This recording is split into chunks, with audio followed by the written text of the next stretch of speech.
సాయి బంధువులందరికీ నమస్కారం. ఈరోజు మనం నిమోన్కర్ సాయి భక్తుడైన నిమోన్కర్ జీవిత విశేషాల గురించి తెలుసుకుందాం. అయితే ఒక వీడియోలో చెప్పుకోవడం ఇది సాధ్యం కాదు, ఎన్ని వీడియోలు అవుతాయో తెలియదు. కొంచెంగా ఎక్కువ మీకు విసుగు లేకుండా ఒక 5-6 నిమిషాల వీడియో చేస్తాను. ప్రతి వీడియోలోనే అతని జీవిత విశేషాల గురించి మనం చెప్పుకుందాం. ఎవరిని సాయి సంస్కృత పండితుని చేశారో, ఎవరు సాయిని 3 సంవత్సరాలు రాత్రి పగలు సేవించారో, ఎవరు అందరిలో సాయిని దర్శించే ఆధ్యాత్మిక సిద్ధిని పొందారో, ఎవరిని సాయి తన కోశాధికారిగా ఎన్నుకున్నారో ఆ భక్త శ్రేష్ఠుడే నిమోన్కర్.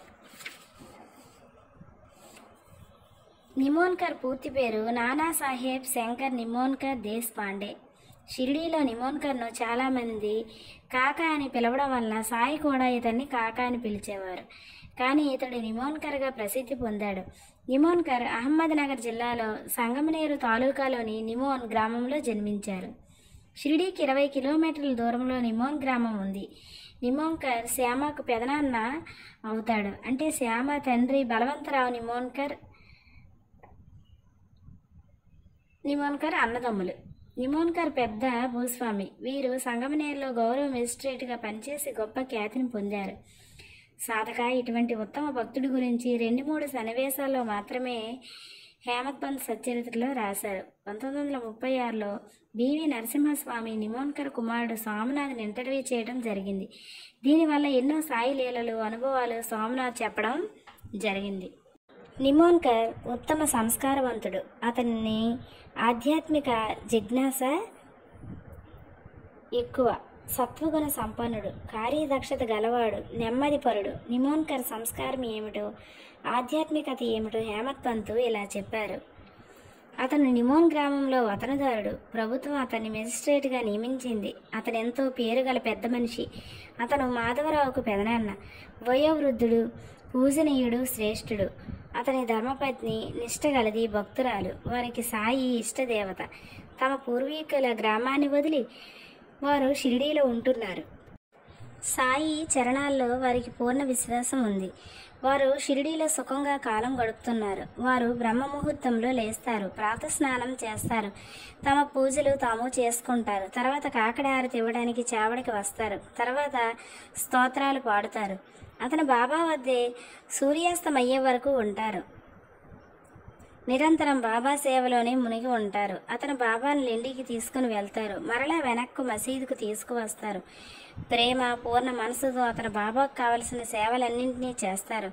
అతని ధర్మపత్ని కూడా తనకు చేతనైనంతగా ప్రేమతో బాబాకు సేవలు చేస్తుంది. దినమంతా అక్కడే ఉంటుంది. వారు తమ ఇంటిని కేవలం స్నాన పానాలకు, స్వయం పాకానికి మాత్రమే వినియోగించుకుంటారు, లేదా రాత్రులు పడుకోవటానికి వాడుకుంటారు.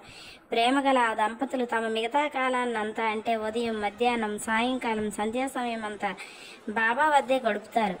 ఆనాడు నిమోన్కర్ సాయిని ఏ విధంగా సేవించాడో కల్లారా చూసిన హేమత్ పంత్ చక్కగా తెలిపారు. దీనివల్ల నిమోన్కర్ దంపతులు సాయిని అంకిత భావంతో, శ్రద్ధతో, ప్రేమతో సేవించారని మనకు అవగతమవుతుంది. నిమోన్కర్ ఖచ్చితంగా సాయి తొలి దర్శనం ఎప్పుడు కలిగింది అనడానికి ఆధారం లేదు. షిరిడీకి 20 కిలోమీటర్ల దూరంలో ఉండటం వల్ల నిమోన్కర్ సాయి షిరిడీకి వచ్చిన తొలి రోజుల్లోనే సాయిని దర్శించి ఉండవచ్చు. గురువును దర్శించాలన్నా, సేవించాలన్నా, ప్రేమబంధం పొందాలన్నా ఎన్నో జన్మల్లో పుణ్యం ఉండాలి, రుణానుబంధం ఉండాలి. పాపకర్మ నశించినంత వరకు ఎవ్వరికి గురువు పక్కనే ఉన్నా వారిని దర్శించాలనే కోరిక కానీ, సేవించాలనే ఆశయం కానీ కలగవు. 72 జన్మల్లో సంబంధం. షిరిడీలోనే నివసించిన శ్యామ సాయిని విశ్వసించడానికి, సేవించడానికి 14 సంవత్సరాలు పట్టాయి. అదేవిధంగా నిమోన్కర్ షిరిడీకి 20 కిలోమీటర్ల దూరంలో ఉన్న శ్యామకు పెదనాన్న అయిన సాయి సన్నిధిలో ఎన్ని లీలలు జరిగినా సాయి దగ్గరకు రావడానికి కొన్ని సంవత్సరాలు పట్టాయి. సాయిని దర్శించిన, సాయిని సేవించడానికి మరికొన్ని సంవత్సరాలు పట్టాయి. కేవలం 3 సంవత్సరాలు మాత్రమే నిమోన్కర్ సాయిని సేవించే భాగ్యం పొందడమే దీనికి ప్రమాణం. వాస్తవంగా నిమోన్కర్ సాయిని ఎన్నో సంవత్సరాలు సేవించే అవకాశం ఉంది. కేవలం 3 సంవత్సరాలు మాత్రమే సాయిని సేవించాడు. అంటే 1916 నుండి 18 వరకే వీరి విశేష సేవ జరిగింది. ఇక నిమోన్కర్కు సాయి పట్ల విశ్వాసం ఎలా కలిగిందో, ఏ విధంగా సాయి సన్నిధిని పొందారో శ్రవణం చేయండి. ఒకరోజు శ్యామ తండ్రి బలవంతరావు నిమోన్కర్తో షిరిడీలోని సాయిబాబాని గురించి జనాలు రకరకాలుగా మాట్లాడుతుంటారు. కొందరు పిచ్చివాడు అంటారు, మరి కొందరు అవధూత అంటారు. సాయిబాబా పిచ్చివాడు కాదని నా అభిప్రాయం. నీ అభిప్రాయం ఏమిటి? నీవు నాతో వచ్చి స్వయంగా చూసి నీ అభిప్రాయం చెప్పు అని నిమోన్కర్కు షిరిడీకి తీసుకొని వెళ్ళారు. ఈ సంఘటన ఏ సంవత్సరంలో జరిగిందో మనకు ఆధారం లేదు. బలవంతరావు నిమోన్కర్ కలిసి ఉత్సాహంగా షిరిడీలో ప్రవేశించారు. మసీద్ దగ్గరకు రాగానే బలవంతరావు మసీద్ లోపలికి ప్రవేశించడానికి భయపడ్డాడు. కారణం, బలవంతరావు ఎప్పుడు సాయిని దర్శించాలని మసీదులో అడుగుపెట్టిన సాయి అతనిపై ఇటుక విసరడమో రాళ్లతో కొట్టడమో చేసేవారు. ఈ కారణం వల్ల గుమ్మం వద్దే నిలిచిపోయాడు. నిమోన్కర్ ముందు నడవగా బలవంతరావు బిక్కుబిక్కుమని అతని వెనకే నడిచాడు. మసీదు మెట్లు ఎక్కి లోపలికి ప్రవేశించిన సాయి ఏమీ అనలేదు, కోప్పడలేదు,